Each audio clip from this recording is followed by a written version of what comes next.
नमस्कार दोस्तों, आज के हमारे इस खास वीडियो में हम आपको सुनाने जा रहे हैं योगिनी एकादशी की पावन व्रत कथा।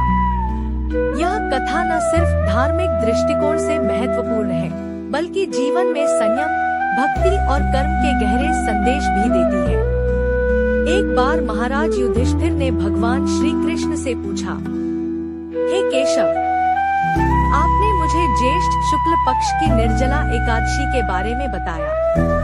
अब कृपया मुझे आषाढ़ कृष्ण पक्ष की एकादशी के महत्व और उसकी कथा सुनाइए। भगवान श्री कृष्ण बोले, हे धर्मराज, आषाढ़ कृष्ण पक्ष की एकादशी को योगिनी एकादशी कहा जाता है। यह व्रत बहुत ही पुण्यदायक है और इसके प्रभाव से बड़े पापों का नाश हो जाता है। अब मैं आपको योगिनी एकादशी की कथा सुनाता हूँ। बहुत समय पहले अलकापुरी में कुबेर नामक राजा राज्य करते थे। वे भगवान शिव के परम भक्त और देवताओं के कोषाध्यक्ष थे। उनके यहाँ हेमाली नाम का एक सेवक था, जिसका कार्य प्रतिदिन मानसरोवर से पुष्प लाकर शिवजी की पूजा हेतु राजा को देना था। हेमाली निष्ठा से यह कार्य करता था। उसकी पत्नी विशालाक्षी अत्यंत सुंदर थी और हेमाली उसे बहुत प्रेम करता था। एक दिन वह मानसरोवर से पुष्प तो ले आया, लेकिन सीधे राजा के पास न जाकर अपनी पत्नी के पास चला गया और उसके साथ समय बिताने में इतना लीन हो गया कि राजा को पुष्प देना ही भूल गया।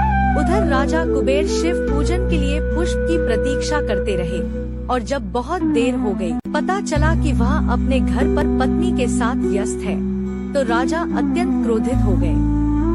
हेमाली भयभीत होकर स्वयं राजा के समक्ष उपस्थित हुआ और क्षमा मांगने लगा।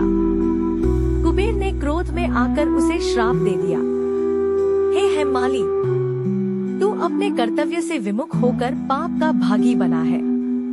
जा, तुझे कोढ़ हो जाए और तू पृथ्वी पर भटकता फिरे। शाप के प्रभाव से उसी क्षण उसका शरीर रोगग्रस्त हो गया और वह पृथ्वी पर गिर पड़ा। वर्षों तक वह जंगलों में दुख भोगता रहा, परंतु उसकी अंतरात्मा में भक्ति की लौ बनी रही। एक दिन वह हिमालय के एक आश्रम में पहुंचा, जहां महान तपस्वी ऋषि मार्कंडेय ध्यान में लीन थे। हेमाली ने उन्हें प्रणाम किया और अपनी सारी पीड़ा सुनाई। ऋषि ने करुणा करते हुए कहा, हे वत्स, आषाढ़ कृष्ण पक्ष की जो एकादशी है, उसे योगिनी एकादशी कहा जाता है। यदि तू उस दिन श्रद्धा से उपवास कर भगवान विष्णु की पूजा करेगा, तो तेरे समस्त पाप नष्ट हो जाएंगे और तू फिर से अपने पूर्व रूप को प्राप्त कर सकेगा। हेमाली ने वैसा ही किया। उसने योगिनी एकादशी का व्रत विधि पूर्वक किया और उस पुण्य के प्रभाव से वह स्वस्थ हो गया और अपनी नगरी लौट गया। भगवान श्री कृष्ण ने युधिष्ठिर से कहा, हे राजन, जो कोई श्रद्धा से योगिनी एकादशी का व्रत करता है, वह हजारों यज्ञों और दानों के फल को प्राप्त करता है। यह व्रत मोक्षदायक और कल्याणकारी है। तो दोस्तों, अगर आप भी अपने जीवन के पापों से मुक्त होना चाहते हैं और सुख समृद्धि की प्राप्ति चाहते हैं, तो योगिनी एकादशी का व्रत अवश्य करें। जय श्री हरि।